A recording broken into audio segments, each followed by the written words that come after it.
күн. Бүгін сіздерге жаздың ыстық күнінде сұранысқа ие тағам окрошканы жасап көрсететін боламын. Ол үшін бізге қайнатылған картошка, огурцы, колбаса, жұмыртқа, укроп қажет болады. Әрине сіздердің қалауларыңыз бойынша басқа да редиска, басқа көкшөптерді қоссаңыздар болады. Маған осылай дәмдірек болады. Осылай қайнатылған картошкамызды турап аламыз. Кубиктап барлығын бір келкетіп турап аламыз.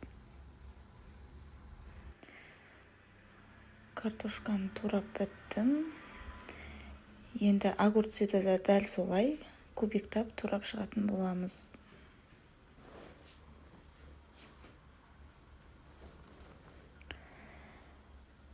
Размерлерін әр түрлі қылсаңыздар болады. Маған осындай қатты майда емес, ірі емес, орташа көлемде тураған ыңғайлы болды.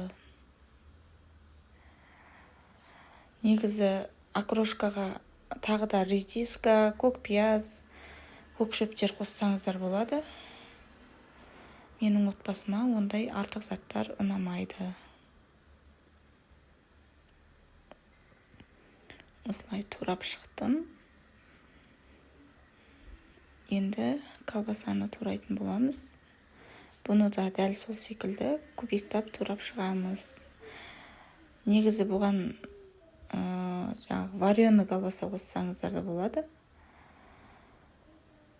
Өз қалауларыңыз бойынша кімге қалай ұнайды, солай жасауға болады.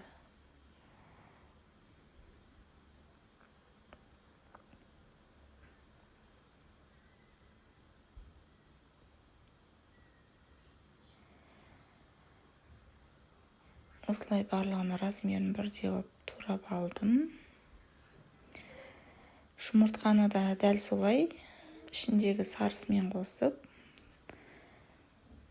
майда кубиктап турап шығамыз.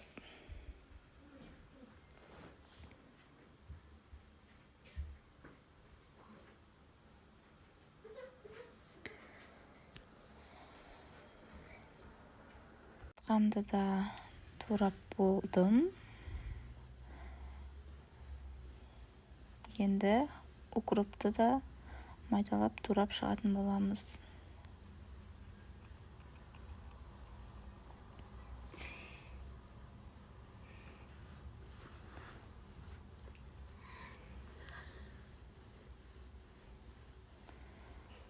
Барлық заттарымызды турап болып, бір ыдысқа салдық. Енді 2,5% айраннан 1-1,5 стакан құямыз. 15% қаймақтан 2 қасық саламыз.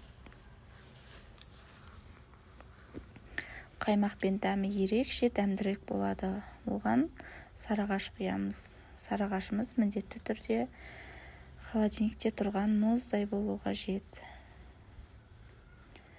Шамалы тұз қосып жібереміз дәміне қарай. Болды, біздің окрошкамыз дайын. Ас болсын. Менің видеом сіздерге пайдалы болса, маған тіркеліп, лайк басып, комментарий қалдырып кетіңіздер. Рахмет.